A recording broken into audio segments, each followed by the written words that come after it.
Hello students, welcome to dream classes. My name is Rahul. और दोस्तों, बहुत सारे स्टूडेंट्स काफ़ी दिनों से बोल रहे थे सर बायो की वीडियो क्यों नहीं ला रहे हो, long question, short question, objective. तो आज से क्लास 12th के बायोलॉजी का जो भी इंपॉर्टेंट क्वेश्चन है ऑब्जेक्टिव का, उसका हम चैप्टर वाइज सॉल्यूशन देने वाले हैं। और आपको पता है कि अब हमारे चैनल पे काफ़ी सारे टीचर्स जुड़ गए हैं। इंग्लिश की भी वीडियो जल्दी मिल रही है, आप लोग को कंटिन्यू प्रोवाइड किया जा रहा है। फिजिक्स के, केमिस्ट्री के, बायो के और मैथ के ऑलरेडी हमारे धनंजय सर जुड़ गए हैं, जो आपको कंटिन्यू मैथ पढ़ाएंगे सभी टॉपिक बाय टॉपिक। एनसीईआरटी का जो बुक सॉल्यूशन है ना, पूरा बुक का सॉल्यूशन कराएंगे एक एक क्वेश्चन का, ये हमारी गारंटी है। और उसके बाद वो पीडीएफ के थ्रू बच्चों को वीवीआई ऑब्जेक्टिव, जो मैथ के VVI objective, VVI short question जो 2 नंबर के पूछे जाते हैं, वीवीआई लॉन्ग क्वेश्चन, उसका पीडीएफ प्रोवाइड की जाएगी ड्रीम क्लासेस के थ्रू। तो आप लोग पीडीएफ पे पूरा फोकस करिए। मैं देख पा रहा हूँ काफ़ी कम बच्चे जो है पीडीएफ की ओर अभी फ़िलहाल कम रुझान दिख रहा है बच्चों का, बट ये आशा है कि एग्ज़ाम तक काफ़ी बच्चे जो है हमारे से जुड़ेंगे। ठीक है, तो चलिए पहले सॉल्यूशन कर देते हैं जो भी इंपॉर्टेंट क्वेश्चन है। क्लास 12th बायोलॉजी लेसन 1, और लेसन 1 में हमें पढ़ना है रिप्रोडक्शन इन ऑर्गेनिज्म, जीवों में जनन। ठीक है, और इसके जितने भी इंपॉर्टेंट क्वेश्चन हैं क्लास 12th में बायोलॉजी का, जो लेसन 1 का जितना भी इंपॉर्टेंट क्वेश्चन है, आज के सेशन में हम डिस्कस करेंगे उस पर। ओके, तो चलिए शुरू करते हैं। पहला क्वेश्चन, ठीक है, SO2 प्रदूषण का सूचक है किसका? तो SO2 जो है ना, वो प्रदूषण सूचक है लाइकेन का। ये जो है हमारा क्वेश्चन बिहार बोर्ड परीक्षा 2015 में पूछा गया प्रश्न है कि SO2 प्रदूषण का सूचक है लाइकेन का। अगर देखिए स्टूडेंट्स, मैं एक बात क्लेरिफाई कर देना चाहता हूँ, अगर आप ड्रीम क्लासेस से जुड़े हैं तो आप कोई भी बोर्ड से हो, ज़रूरी नहीं है कि बिहार बोर्ड और यूपी बोर्ड वाले ही हमारे से जुड़ेंगे। पूरे जितने भी बोर्ड हैं ना, सभी बोर्ड वाले आप हमारे से कंटिन्यू यहाँ पढ़ सकते हैं।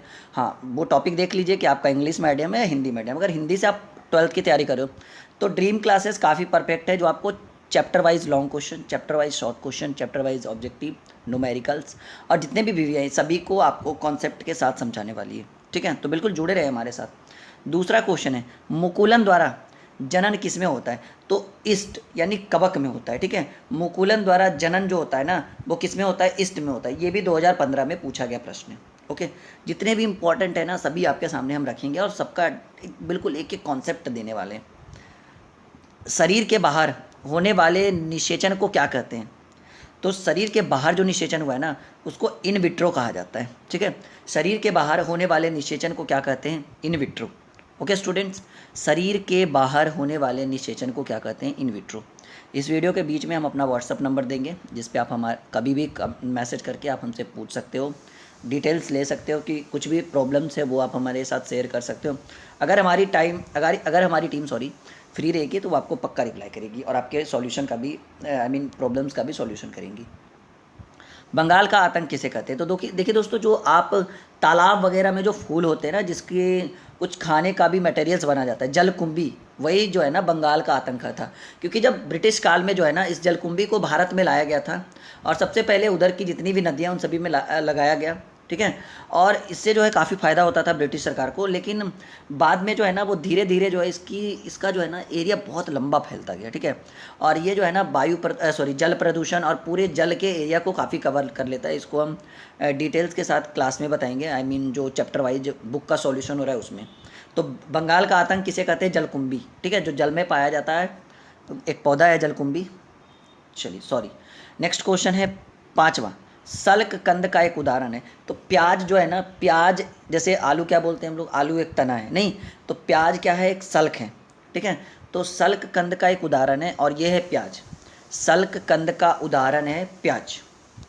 नेक्स्ट क्वेश्चन नंबर 6, वे परिवर्तन जो लार्वा को वयस्क में परिवर्तित कर देते हैं क्या कहलाते हैं? कायांतरण। वे परिवर्तन जो लार्वा को वयस्क में परिवर्तित कर देते हैं, कायांतरण।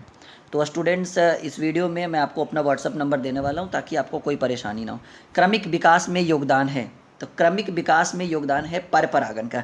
जो क्रमिक लगातार जो विकास हो रहा है, उसमें सर्वाधिक योगदान किसका है? परपरागन का। ओके स्टूडेंट्स, चलिए 7520318714, आप इस पर कभी भी व्हाट्सअप कर सकते हो, हमारी टीम कंटिन्यू एक्टिव रहती है। दिख रहा होगा आपको 7520318714। ओके, चलिए नेक्स्ट क्वेश्चन है, एक स्वस्थ महिला के पूरे जीवन काल में उत्पन्न कुल अंडों की संख्या कितनी होती है? 4000, 2000। एक स्वस्थ महिला के पूरे जीवन काल में उत्पन्न कुल अंडों की संख्या होती है 4000, और ये 2018 में पूछा गया प्रश्न है। और इस बार भी बिल्कुल मे भी आपको ये प्रश्न पूछा जाए, देखने को मिले बोर्ड के एग्जाम में, चाहे वो हमारा बिहार बोर्ड हो, यूपी बोर्ड हो या झारखंड हो या एमपी हो, सभी बोर्ड में इस टाइप के क्वेश्चंस काफ़ी बार पूछे जाते हैं। नेक्स्ट क्वेश्चन कि जलकुंभी 65,000 से अधिक पौधे कितने माह में उत्पन्न कर सकता है? तो जलकुंभी जो है ना वो 8 महीने में 65,000 से भी अधिक पौधे उत्पन्न कर सकता है। इसकी ये कैपेसिटी है, क्षमता है। ओके, नेक्स्ट क्वेश्चन, कलिका रोपण एक उदाहरण है। तो कलिका रोपण जो उदाहरण है ना, ये कायिक जनन का है। कलिका रोपण एक उदाहरण है, कायिक जनन का जो है ये उदाहरण है कलिका रोपण। ओके स्टूडेंट्स, बिल्कुल समझ में आ रहा होगा, ठीक है। नेक्स्ट क्वेश्चन, गेमा द्वारा किसका प्रजनन होता है? तो कुछ ब्रायोफाइटा का जो प्रजनन होता है ना वो गेमा के द्वारा होता है। ओके स्टूडेंट्स, प्रश्न है, काफ़ी अच्छा क्वेश्चन है कि गेमा द्वारा प्रजनन होता है कुछ ब्रायोफाइटा का, या कुछ ब्रायोफाइटा में जो है वो गेमा द्वारा प्रजनन हो सकता है। अब देखिए, आलू में कायिक संरचन किसके द्वारा होता है? तो आलू में जो है ना वो कायिक संरचना जो है, संरचन लिखा हुआ है, हालांकि संरचना रहना चाहिए, संचरण, ठीक है, ओके सॉरी। आलू में कायिक संचरण किसके द्वारा होता है? सही बात है, संचरण होगा, मैं संरचना बोल रहा था। आलू में कायिक संचरण किसके द्वारा होता है? जड़ के द्वारा। थोड़ा सा कन्फ्यूजन था, छोटा सा मिस्टेक, इसके लिए सॉरी चाहते हैं कि आलू द्वारा कायिक संचरण किसके द्वारा होता है? जड़ के द्वारा। बिना निषेचन के फल बनाने की प्रक्रिया को क्या कहते हैं? पार्थेनोकॉर्पिक, ठीक है। पार्थेनोकॉर्पिक जो एक प्रोसेस है जिसके द्वारा बिना निषेचन किए भी हम फल तैयार कर सकते हैं। तो प्रश्न है कि बिना निषेचन के फल बनाने की प्रक्रिया को कहते हैं पार्थेनोकॉर्पिक, ठीक है। नेक्स्ट क्वेश्चन की ओर आते हैं, बिल्कुल आपको समझ में आ रहा होगा। द्विखंडन यानी दो भाग में विभाजन करना। द्विखंडन किस में पाया जाता है? तो अमीबा और पैरामीशियम, दो ऐसे टॉपिक हैं, दो ऐसे है जिसमें द्विखंडन की प्रक्रिया पाई जाती है, या सीधे कहिए द्विखंडन किस में पाया जाता है? अमीबा और पैरामीशियम। ओके, नेक्स्ट क्वेश्चन, जब नर और मादा गंभीर होता है तो यह क्या कहलाता है? सॉरी, गैमीट होता है, सॉरी। जब नर और मादा गैमीट होता है तब यह कहलाता है लैंगिक जनन। माफी चाहते हैं, थोड़ा हिंदी में जो है ना हम थोड़ा लड़खड़ा जाते हैं कभी कभार, ठीक है।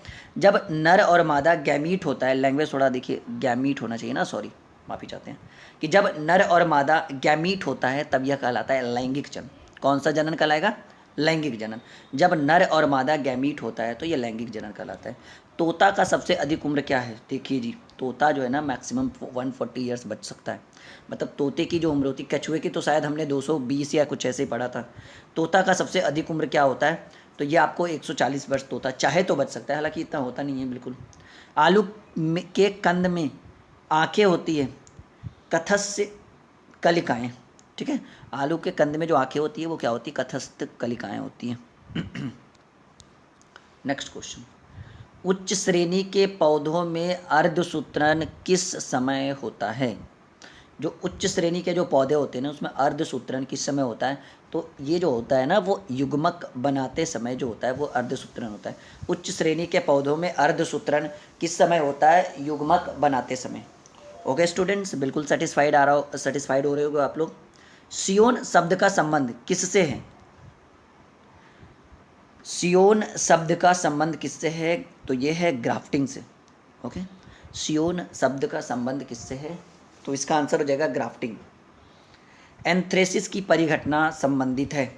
तो एंथ्रेसिस की जो परिघटना है ना वो संबंधित है पुष्प कलिका का खुलना। एंथ्रेसिस की घटना संबंधित है पुष्प कलिका का खुलना। जस्ट वेट स्टूडेंट, सॉरी, हाँ, एंथ्रेसिस की परिघटना संबंधित है पुष्प कलिका का खुलना। नेक्स्ट क्वेश्चन, कुत्ता का संभावित जीवन काल। ये सब क्वेश्चन कभी भी पूछ देता है, गाय का, कुत्ता का, खास करके केचुए का पूछ देता है, और अभी हमने तोता का देखा, तोता का 140। तो कुत्ता का संभावित जीवन काल जो होता है ना वो मैक्सिमम 20 ईयर्स औसतन लगभग में बच सकता है, ठीक है।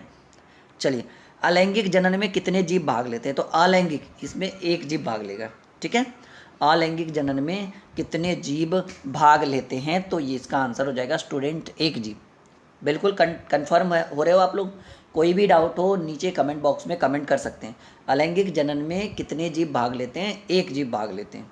ओके, और मैंने वीडियो के स्टार्टिंग में ही अपना व्हाट्सअप नंबर आपको दे दिया, आप अपने डाउट्स यहाँ पे पूछ सकते हो, पीडीएफ से रिलेटेड जानकारी ले सकते हो। पीडीएफ हमारी टीम जो है वो जेन्युइन टीम है, आपको काफ़ी मदद करेगी। अंडाशय से अंडा निकलने की प्रक्रिया को क्या कहते हैं? तो अंडोत्सर्ग, मतलब अंडे का उत्सर्जन या कहीं अंडोत्सर्ग। जस्ट अ वेट, हाँ जी, अंडाशय से अंडा निकलने की प्रक्रिया को क्या कहते हैं? अंडोत्सर्ग। ठीक है, 23 क्वेश्चन हो गए और अब हम लोग 24 एंड 25 पर डिस्कस करेंगे। जंतु जो शिशुओं को जन्म देते हैं क्या कहलाते हैं? जरायुज। ठीक है, जंतु जो शिशुओं को जन्म देते हैं क्या कहलाते हैं? जरायुज। और जीरोंटोलॉजी में किसका अध्ययन होता है? तो जीरोंटोलॉजी में एजिंग का अध्ययन होता है। जीरोंटोलॉजी में किसका अध्ययन होता है? तो जीरोंटोलॉजी में एजिंग का अध्ययन होता है। तो इस टाइप के क्वेश्चंस आपके एग्जाम के लिए काफ़ी इंपॉर्टेंट है। कंटिन्यू फोकस बनाते रहिए, हमारे चैनल पे कंटिन्यू पढ़ते रहिए, आपको चैप्टर वाइज सभी चीज़ों की तैयारी करवाई जाएगी। ठीक है, और मेरे हिसाब से अगर आप कंटिन्यू यहाँ से पढ़ोगे तो मैं गारंटी लेता हूँ कि आप बिना कोई कोचिंग क्लास किए ड्रीम क्लासेस पे पूरे 1 साल 8 महीने पढ़कर, पूरे 8 महीने या 1 साल अप्रॉक्स मानिए, आप 80-85% से भी अधिक नंबर ला सकते हो। क्योंकि आपको पता है कि ड्रीम क्लासेस पर इस साल तो इस बार जो एग्ज़ाम हुआ है उसमें 452 नंबर, बिहार बोर्ड की बात कर रहा हूँ मैं, 452 टॉपर है। तो कोई बड़ी बात नहीं, जब 90% ला सकता है तो 80-85 की तो गारंटी मैं ले ही सकता हूँ कि इतना नंबर आपका आ जाएगा। लेकिन हाँ, हर एक वीडियो को देखिएगा, कंटिन्यूटी बना के रखिएगा, फोकस करिएगा, उसके साथ साथ पीडीएफ पे पूरा फोकस करिएगा। वो आपके एग्जाम के लिए बहुत मददगार साबित होगा। क्योंकि पीडीएफ में, हर एक पीडीएफ में हम आपको 20 जैसे लॉन्ग शॉर्ट ऑब्जेक्टिव तो देंगे ही, गैस क्वेश्चन, बीवीआई क्वेश्चन, उसके साथ 20 सेट प्रैक्टिस देंगे, जिसे आप घर पे सेट प्रैक्टिस की तरह, मतलब सेट मार सकते हो घर बैठे। 20 सेट प्रैक्टिस। ओके, 1-2 नहीं, 20। ओके स्टूडेंट्स, मिलते हैं अगले वीडियो में, और जिसमें हम आपको 26 से लेकर अप्रॉक्स 50 ऑब्जेक्टिव क्वेश्चन डील करेंगे फर्स्ट लेसन में। Okay, bye bye.